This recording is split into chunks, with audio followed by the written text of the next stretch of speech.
বারবার খোঁজ নিয়েছে এবং 3বার ফিজিক্যালি এসেছে।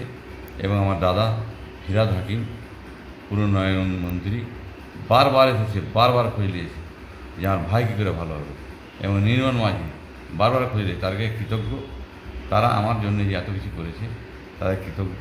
এবং ডাক্তারের টিমেরা এত ভালো ব্যবহার এবং নার্সরা এত ভালো ব্যবহার, এটা অকল্পনীয়। তারা খুব ভালো আমার ভালো দেখেছে এবং মাননীয় মুখ্যমন্ত্রী সবসময় করে রাখছে। তাকে কৃতজ্ঞ দিয়ে বলবো না, উনি বাংলার মা, তৃতীয়বারে যেন মুখ্যমন্ত্রী হয় এবং মানুষের সেবায় যে ব্যস্ত, সাধারণ মানুষকে তারা দেখে, সেটা আমাদের কাছে অত্যন্ত গর্বের ব্যাপার। এবং আমি জয়পুরবাসীকে বলবো, আমি এসএসকে আসি, মনটা আমার জয়পুরে আছে, জয়পুরে মনটা আছে। আমি আপনাদের পাশে খুব শিগগিরই আসবো, আমি মনোনয়ন দাখিল করব। আপনারা কেউ ভাববেন না, আপনার পাশে আমি আছি। যেমন আমাদের অরিজিৎ মাস্টার আছে, আমাদের গৌতম ঘোষ আছে, মন্টুর রহমান আছে, কাদির সাহেব জজ আছে, মজারুল ইসলাম আছে, আমাদের খলিলুল সাহেব আছে, এবং চঞ্চল আছে, খায়রুল আছে, আমাদের সারিফুল আছে, ইয়াকুব আছে, ফিরোজ আছে, শত্রুঘ্ন আছে, অনেকে আছে। আমার তাদের জন্য বুক প্রাণ কাঁদছে যাওয়ার জন্য, কিন্তু আমার বাধ্যকতার কারণে যেতে পারছি না। সবাই জানে এবং জয়পুরের মানুষের জন্য বুক কাঁদছে।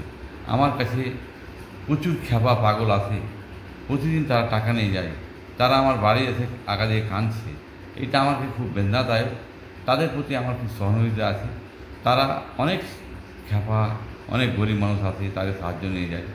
তাদেরকে আমি করতে পারছি না, জন্য আমি নিজেকে দুঃখিত যে তাদের কিছু করতে পারি। আমার খুব বাজে লাগছে, তাদের জন্য আমি করতে পারবো। এবং জয়পুরবাসীকে এবং মুর্শিদাবাদবাসীকে আমি আমার তরফ থেকে ওদের দুয়াতে আমি এই জায়গায় ভালো আছি এবং তারা আশীর্বাদ করেছে। যারা মুসলিমরা মসজিদে দোয়া করেছে, হিন্দুরা গিয়ে মন্দিরে করেছে, সকলকে আমার আন্তরিক ভালোবাসা জানাচ্ছি। তারা আমাকে এতই ভালোবাসে যে তারা করেছে। আমি তাদেরকে অতটাই ভালোবাসি যে আমরা নিজের মতো করে আমি মানিয়ে নিই। এবং আগামী দিনে ভোট এসেছে বলে নয়, আমি 12 মাস ছিলাম, 12 মাস ওদের পাশে সেবায় থাকবো।